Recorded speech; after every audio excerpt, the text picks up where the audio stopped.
We just had we've had a series of very violent, scary things happen to the tour. Like, we dodged like a massacre situation.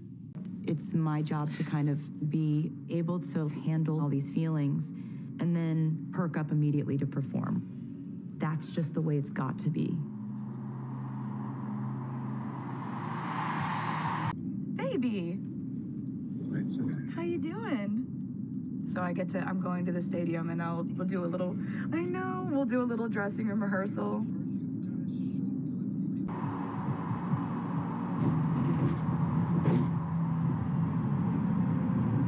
Oh my God, that was a risk. That could have gone so bad. There was the danger that it could have felt like we had sort of shoehorned something in, or that, people didn't like the new show as much as they liked the old show. I swear to God, if I heard people online being like, I missed the old show, I was gonna be like, oh my God, you have no idea how hard this was to do. With choreography, I asked one of my friends, Emma Stone, who's done a lot of work in dance in her films, who have you worked with that you would recommend for this? And she's like, there's only one person that needs to be on your list, and it's Mandy Moore. I got it. Okay, good. Now, good. So you pack your life away, wait up, shitstorm back in Texas, Florida. Oh, beautiful. One hell of a draw. Back center. Do it again. Florida. Can I use what a treat. Beautiful. I'm really glad they're here to document this, since they documented the other day. Oh, it's perfect. Yeah. Nothing's gonna pop out.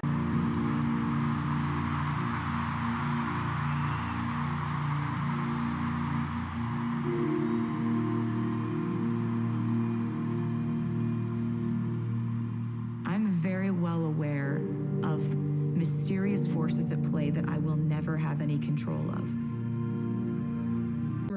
I'd been very non-athlete because I'm not one, and I've always just been like, well, what would we talk about? And so you call me up like with this tone of like, hey, so I know you're gonna not react well to this, but there's a guy. He's really cute. You said something to the effect of like, you gotta start doing something different. There were points in this tour when the tour was the only thing that was really keeping me going in my life. But there were never points in the tour where I thought, oh, you know what, I want to quit the tour because the tour is hard. No, my personal life was hard. I went through 2 breakups on the first half of this tour, and that's a lot of breakups, actually. The show was what gave me purpose and was what I could use to get me out of bed. So the tour has never been the hard thing in my life. The tour has been the thing that has allowed me to find purpose outside of the shit that was going wrong in my life. Yeah. Wake up. Wake up. I was like, if you're serious about this, I will send your measurements to wardrobe and they'll get you a tux. Like, are you serious? And he's like, put me in. Like, I'm in. Relationships on tour has always been something I've really struggled with because it always felt like the tour was taking away from the relationship. Somehow I was not able to do both and feel like I was nurturing both at the same time, even though I would try and try and try and try. Somehow there's been this dynamic shift with Travis because it's shocking how many similarities we have towards our jobs and how we view them and how we view each other. Songwriting happens whether I'm on tour or not. Because my life has just always been a kind of free-flowing state of you live it, you feel it, you wonder about it, you write about it. I started an exciting way to make a secret album, 3 of us, and we would write and we would record. You want to hear the vocals? Yes, please. The song Us instead of, because we just got nominated for the Grammy for Us. So a few days before we played Toronto, the Grammy nominations came out. We were very lucky. We got 6 nominations. And one of those was for a song that I did with Gracie while we were still on the Eras tour a year ago.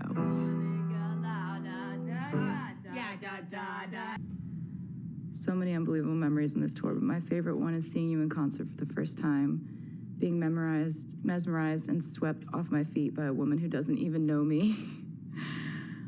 I selfishly say thank you for creating this legendary tour, and to Robert for making you stop through Kansas City, Missouri. That night, too, in KC was the beginning of me meeting the love of my life. Baby, I'm just a girl on a mission, but I'm ready to fly.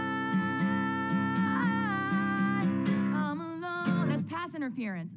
Did they get a flag for that? Trust me, mine is better. Get this verse down, please. We need love, but all we want is danger. We team up. Throw it! Switch sides. Touchdown! Yes! Oh, shit. The experience writing Marjorie was, I was kind of a wreck at times writing it. I'd sort of break down sometimes. One of the things that still rips me apart when I listen to it is that she's singing with me on this song. I wrote these lyrics. And if I didn't know better, I think you were singing to me now. Then you hear her actually sing.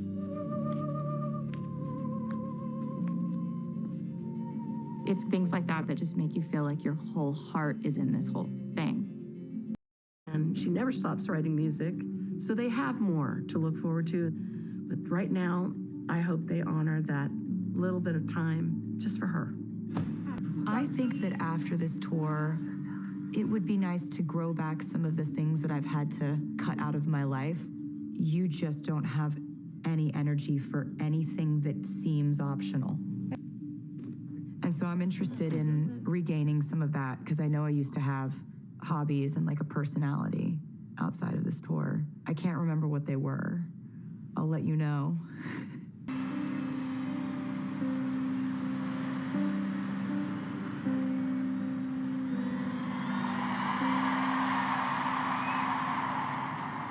I said, remember this moment in the back of my mind. We stood with our shaking hands, the crowds in stands went wild. We were the kings and the queens, and they read off our names. It was the end of an era, the start of an age. You held your head like a hero on a history book page.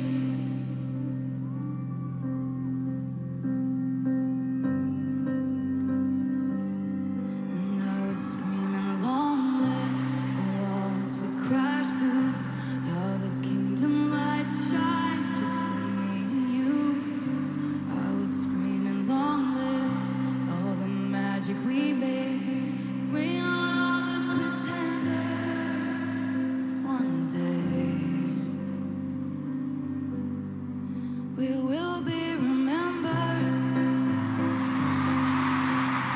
And hold on to the memories, they will hold on to you. Hold on to the memories, they will hold on to you. Hold on to the memories, they will hold on to you.